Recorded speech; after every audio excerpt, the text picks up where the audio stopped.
Si je vous dis Johnny Hallyday, UNOA, une organisation gouvernementale secrète et Burger King, vous voyez pas le rapport avec les parcs d'attractions et les coasters? Alors ça tombe bien parce que ça veut dire qu'aujourd'hui vous allez sûrement apprendre des trucs. Allez, c'est parti. Eh ben bonjour, aujourd'hui on va parler un peu des pubs des parcs d'attractions. Enfin pour être plus précis, on va plutôt parler de coûts marketing et d'événements qui ont mis des coups de projecteur sur certains parcs d'attractions. J'ai essayé de vous classer un peu tout ça pour garder le meilleur pour la fin. On fait quand même un peu gaffe au watch time ici. Donc accrochez-vous à vos slips, on va avoir des coups de pub qui sont quand même plutôt osés. Nemesis Reborn. Bon, on commence tranquille avec du marketing plutôt simple mais efficace pour le parc Alton Tower qui se situe en Angleterre. Si vous connaissez pas le parc, c'est quand même un endroit qui a acquis une grosse réputation au fil des années à cause de certaines de ses grosses attractions comme The Smiler, qui est quand même le coaster qui a le plus d'inversions au monde, 13 ou le coaster qui va nous intéresser aujourd'hui, Nemesis. Malheureusement, le parc il a aussi la réputation d'être plutôt mal géré avec des attractions qui sont souvent fermées. Pour ma part, j'ai pas encore eu la chance d'y aller pour me faire mon propre avis, donc je vais pas m'avancer plus que ça sur la qualité du parc, mais on en reparlera dès que j'aurai pu m'y rendre. Alton Towers appartient à Merlin Entertainment, ou Merlin, je sais pas, Merlin, comme vous voulez, une berline. Alton Towers appartient à Merlin Entertainment qui possède d'autres parcs comme Gardaland, Thor Park ou les Legoland d'ordre général. Il possède aussi les musées de cire Madame Tussauds. Bref, c'est un très gros groupe et qui a quand même quelques années d'expérience dans le monde du divertissement. Mais revenons à ce qui nous intéresse, Nemesis, ou plutôt Nemesis Reborn. Nemesis, c'est pas n'importe quel coaster. C'est littéralement le premier inverted qui a été construit en Europe en 1994 par le constructeur Bolliger & Mabillard, que je vais abréger B&M pour plus de simplicité dans la suite de la vidéo. Et si vous voyez pas trop de quel modèle on parle, je pense que vous avez déjà ridé des coasters comme Osiris au parc Astérix ou Black Mamba à Fantasyland, même si ces deux coasters-là sont beaucoup plus récents que Nemesis. Quand il a ouvert, Nemesis a vraiment été ultra bien accueilli par la critique, que ce soit au niveau des sensations ou de la théma, et même encore aujourd'hui, c'est considéré comme un des meilleurs inverted B&M d'Europe. Après, faut dire que le coaster a un petit peu changé quand même depuis 1994 parce qu'il était complètement retrack et rethéma en 2022. Et si vous avez été un petit peu attentif, vous avez remarqué que je l'appelle Nemesis et pas Nemesis Reborn, alors que je vous ai dit qu'on allait parler d'un coaster qui s'appelle Nemesis Reborn. Bah c'est parce que quand l'attraction a été refaite, ils ont simplement rajouté le mot Reborn à la fin du nom de l'attraction pour bien marquer la transition, ce qui fait qu'aujourd'hui le coaster s'appelle bien Nemesis Reborn. Je considère personnellement que c'est le même coaster sur énormément d'aspects parce que le layout n'a pas changé, même si tout le reste a laissé place à du neuf. Et c'est cette transition qui nous intéresse aujourd'hui parce que le parc a vraiment fait un gros effort pour communiquer autour de ce retrack et cette rethéma, et on a aussi profité pour faire avancer le lore de l'attraction. C'est le lore. Oh Dieu, quelle mauvaise imitation. Lore qui était déjà bien étendu et que je suis obligé de vous raconter au moins en partie pour que vous puissiez bien comprendre à quel point je trouve cool ce qui a été fait chez Alton Tower et dans le groupe Merlin. Déjà, le nom Nemesis, il est pas du tout choisi au hasard. Il fait référence à une créature qui aurait été découverte enfouie dans une carrière. Et déjà là, c'est ultra malin parce qu'il faut savoir qu'Alton Tower ne peut pas construire des attractions qui dépassent la cime des arbres parce que c'est un site historique majeur à cause de son château, et en plus de ça, ils n'ont pas le droit de dénaturer le paysage. Du coup, plutôt que de vouloir construire toujours plus haut comme le font beaucoup d'autres parcs, Alton Tower a été obligé de creuser pour pouvoir proposer des coasters à forte sensation. L'idée du lore, ce serait que le coaster en lui-même est directement la créature, le Nemesis, et qu'on riderait ses tentacules. Bon, quand on voit la première version du Nemesis, c'est vrai que ça peut un peu prêter à sourire avec les années qu'on passait, mais attendez de voir ce qu'est devenu le coaster. Si vous le connaissez pas, je vous promets que vous êtes pas prêts. Bon, pour ceux qui connaissent déjà le groupe Merlin, vous savez peut-être qu'ils ont un peu tendance à faire des trucs perchés. Généralement, les gens, ils ont déjà entendu parler de The Smiler. Il faut dire que les pubs et l'ambiance de l'attraction sont quand même assez particulières. Alton Tower a d'ailleurs récemment ouvert une attraction pour prolonger cette théma qui s'appelle Toxicator, qui est un top spin de chez Us Rides. Mais là où le groupe était déjà plutôt malin, c'est qu'ils ont ouvert un autre coaster qui s'appelle Nemesis Inferno à Thorpe Park, en Angleterre, pas très loin de Londres. Ils ont aussi profité de l'occasion pour étendre le lore du Nemesis en disant que Nemesis Inferno à Thorpe Park, c'est un tentacule du Nemesis originel qui se serait étendu jusqu'à Londres. Du coup, on se retrouve avec deux coasters qui ont quasi le même nom, dans le même pays, du même modèle, mais pas avec le même layout. Ça va, je vous ai pas trop perdu? Alors évidemment, faire un coup de com' comme ça, c'est bien sympa, mais ça crée de la confusion chez tout le monde parce qu'on se retrouve au final avec deux coasters qui s'appellent Nemesis et parfois les gens savent plus trop lequel est lequel quand ils discutent entre eux. Sans compter que Nemesis Inferno, vous suivez le deuxième, celui qui a ouvert à Thorpe Park. Apparemment, il est très sympa, mais il est pas au niveau du Nemesis original. Bref, partant de là, il est temps que je vous parle de ce qui fait tout le sel de cette com et de ces attractions et que j'ai volontairement omis de mentionner, le Phalanx.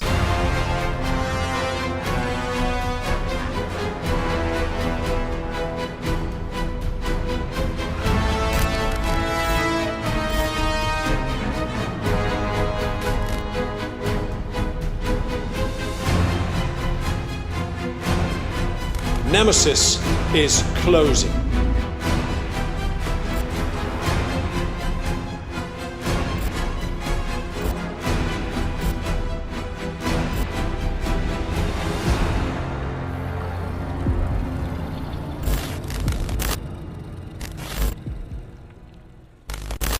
Le Phalanx, ce serait une organisation gouvernementale plus ou moins secrète qui s'occuperait de contenir et de contrôler la créature. Pour ceux qui sont un peu familiers avec l'univers horreur des internets de début 2000, ce serait plus ou moins une sorte de fondation SCP. Mon dieu, j'ai l'impression de devenir Feldup quand je parle de ça. PTDRT. Et c'est là, avec cet élément, que le coup marketing va commencer à devenir vraiment très chouette. L'attraction va fermer? Ok, alors on fait un communiqué officiel du Phalanx qui dit que le Nemesis va devoir s'endormir pendant quelques temps. On amène des nouveaux rails? Ok, alors on fait un communiqué officiel avec le Phalanx qui fait venir des camions mystérieux sur le site du Nemesis.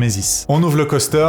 Ok, alors on fait un communiqué officiel du Phalanx qui tourne mal pour indiquer que le Nemesis s'est réveillé. Et tout ça sur un fond de théorie du complot et de critique de la manipulation de masse. Et quand le Nemesis arrive et qu'on peut enfin voir l'attraction, on n'est pas déçu parce que ça ressemble à ça.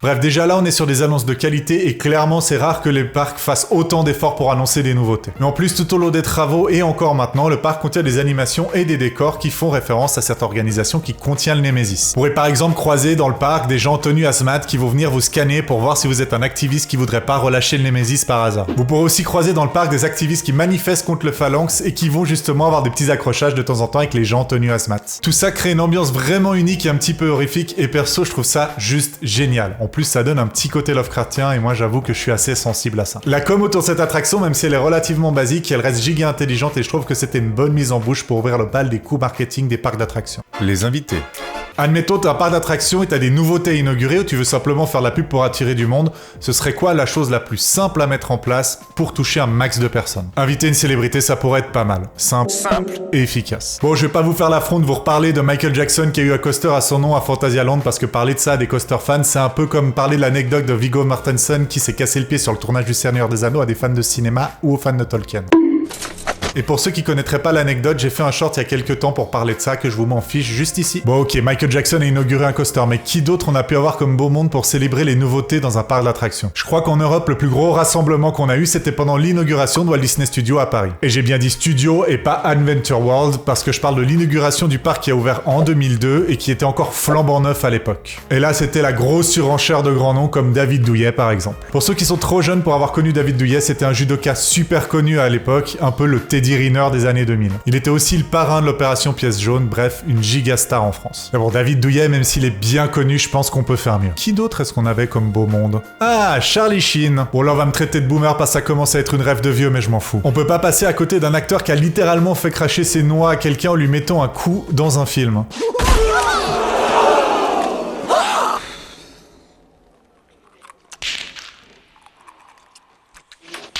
Et si vous avez pas vu les films Hot Shot, franchement, arrêtez la vidéo, allez les voir et revenez après. Bon, mais je suis sûr qu'on peut faire encore mieux. Non, pas Eddie Mitchell, on n'est pas sur Nostalgie. Ah, voilà, Johnny Hallyday. J'imagine que vous le saviez peut-être, mais Johnny, il adorait les parcs d'attractions et les coasters, donc c'était plutôt logique qu'il soit présent sur un événement comme ça. Par contre, je suis pas sûr qu'il ait passé un bon moment à se faire péter la nuque dans Rock'n'Roller Coaster. Le Rock'n'Roller. Et là, on se dit, ça va être dur de faire mieux que Johnny pour un événement de ce genre. Eh ben non, il y avait aussi David Hasselhoff. Perso, niveau cinéma et aura sur ces dernières années, j'ai un respect de ouf pour son travail, et quand t'as fait la BO de Kung Fury, c'est forcément que t'as une carrière de fou furieux. Ouais, vous aurez bien compris que le parc, ils ont invité tout ce bon monde pour donner aux gens envie de venir et que ça a été retransmis à la télé à l'époque. Il y avait une émission à l'époque qui était présentée par Flavie Flamand et Nico Saliagas qui s'appelait Rendez-vous de stars au Walt Disney Studios. Et pendant l'émission, on a pu y voir des concerts de personnalités comme Pascal Obispo ou Britney Spears. It's Britney, bitch. Bref, tout ça c'est bien beau, mais c'est un joli coup marketing qui a été orchestré et contrôlé par le parc. Mais il y a aussi des histoires un peu moins positives qui se sont produites et qui ont mis des sacrés coups de projecteur sur certains parcs. Bon, déjà, est-ce que vous saviez que c'est possible de se prendre un oiseau sur un coaster? Parce que oui, ça peut arriver même si c'est super rare. Par exemple, c'est arrivé à ce monsieur sur Red Force à Ferraryland et ça devait pas être un très bon moment à passer. Bon, se prendre un pigeon c'est bien joli, mais est-ce que vous saviez que c'est possible de se prendre une noix sur un coaster? Là, ça devient déjà un peu plus improbable. Mais le fait que ce soit Fabio Lanzoni qui se la prenne pendant l'inauguration d'un coaster, ça l'est encore plus. Pour ceux qui le connaissent pas, Fabio Lanzoni, c'est un acteur et mannequin italien qui faisait chavirer le cœur de toutes les daronnes de les années 80 et 90. Il est surtout très connu parce qu'il était sur pas mal de couvertures de livres de romance à l'époque. Il a aussi fait des cassettes de fitness qui ont, comment dire,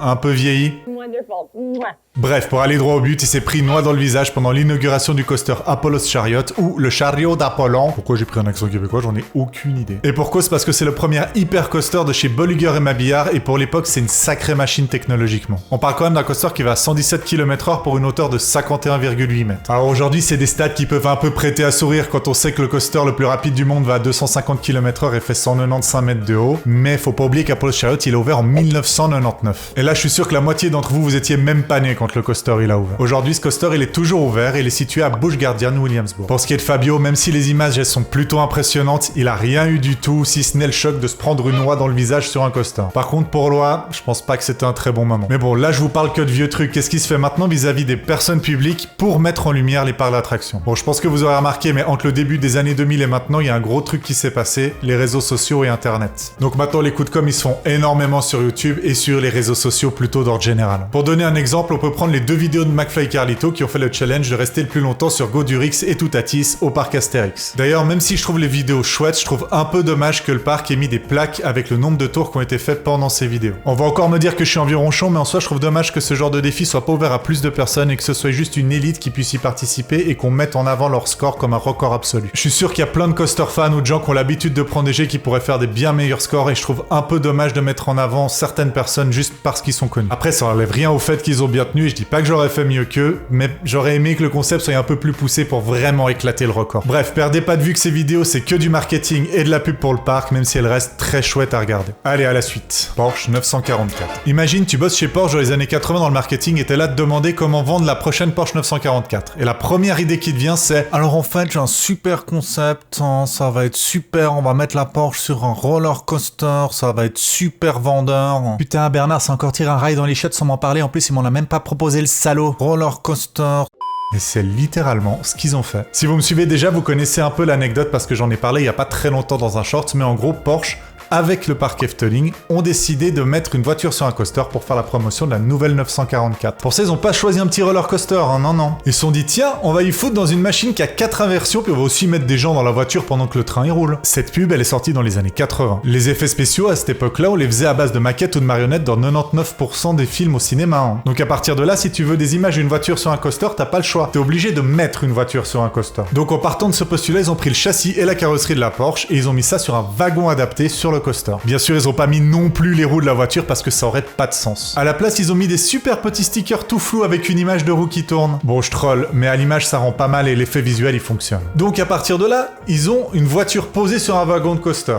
Ok, cool, mais maintenant il faut encore mettre des gens dans la voiture pour pouvoir tourner la pub. Dans ce genre de coaster, en général, on a des gros harnais en dur qui viennent se poser par-dessus vos épaules. Et là, on va pas mettre des harnais aux gens qui sont dans la voiture, parce qu'à l'image, ça rendrait juste pas bien. Ça aurait pas de sens. Alors, je sais pas à quel point ils ont le bas du corps attaché, parce qu'à l'image, franchement, on se rend pas très bien compte. Mais j'ai vraiment l'impression qu'ils ont fait le coaster en étant attachés uniquement avec une ceinture de sécurité de voiture. Pour les gens qui aiment les bagnoles ou qui ont déjà fait des tonneaux, ça vous choque peut-être pas, parce que vous savez qu'une ceinture de sécurité de voiture, ça retient quand même plutôt pas mal, mais moi, je trouve ça un petit peu dingo de faire ça dans un coaster quand même. Du coup, ils tournent la pub comme ça, au calme, et regarde comme ils sont heureux quand ils le font en plus. On dirait des gamins à qui on vient d'offrir un gros cadeau de Noël. Bon, bien sûr, c'est une anecdote super connue ce qui s'est passé à Efteling ce jour-là, mais perso, je trouve toujours aussi incroyable que ça ait vraiment eu lieu, et je trouve un peu dommage qu'on fasse plus des dingueries comme ça de nos jours pour les parcs d'attractions. D'ailleurs, j'en profite pour vous inviter à aller faire Python à Efteling parce que c'est peut-être un des seuls Vekoma ancienne génération qui est encore fluide à faire de nos jours, et ça vaut vraiment le coup de tester ça une fois dans sa vie. Et c'est vraiment trop cool de pouvoir faire un coaster à l'ancienne des années 80 sans se faire complètement secouer comme un cocotier. Pour la suite, on va parler de ceux que je considère vraiment comme les rois du troll et du marketing,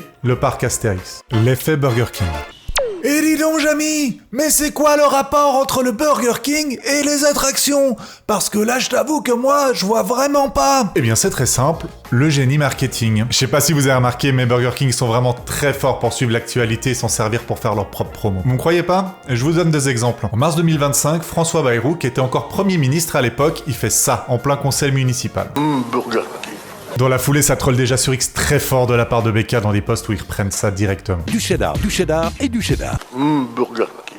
Mais là où ça devient du grand génie, c'est le 8 septembre 2025. Bon, on n'est pas trop là pour parler de politique et c'est pas du tout la vocation de la chaîne, mais en gros, Bayrou, il se voit contraint de démissionner de son poste de Premier ministre à ce moment-là. Le jour même, pas quelques jours plus tard, hein, pas après coup ou quoi que ce soit, hein, Burger King il poste ça sur X. Et là je peux que saluer le génie de la com qui est juste parfaite, frappe pile comme il faut, là où il faut, et fait bien parler de la marque. Je vous donne un autre exemple pour que vous compreniez bien ce que je veux dire quand je fais référence au marketing de BK, et après on en vient au parc, c'est promis. On retourne dans l'actualité de 2023. Elisabeth Borne, qui était première ministre à ce moment-là, elle essaie de faire passer la réforme des retraites de force à coup de 49.3. Évidemment, ça gueule de partout, il y a une motion de censure qui est déposée, bref, je pense que vous savez à peu près ce qui s'est passé. Suite au vote de la motion de censure, à 9 voix près, le texte sur la réforme des retraites, il est adopté. Et là, les génies du marketing de Burger King, ils postent ça sur X au calme. Entre le jeu de mots sur le nom de la première ministre, la réduc pour troller le 49.3 qui était matraqué à cette époque, perso, je trouve ça juste génial. Bref, si je continue, on va finir par croire que cette vidéo elle est sponsorisée par BK alors que vraiment pas du tout. En plus, sur cette chaîne, je parle quand même régulièrement d'obésité, des soucis que ça peut engendrer, donc ça pourrait être mal pris. Bref, tout ça pour dire que j'adore les coups de génie marketing comme ça. Ça me fait beaucoup rire et vis-à-vis d'une marque, je trouve que ça a 1000 fois plus d'impact que toutes les pubs sans âme qu'on peut voir actuellement à la télévision ou sur d'autres plateformes. Maintenant que vous connaissez mon amour pour ça, il est temps qu'on parle du parc Astérix. Bon, vous le savez peut-être, mais Burger King, un peu comme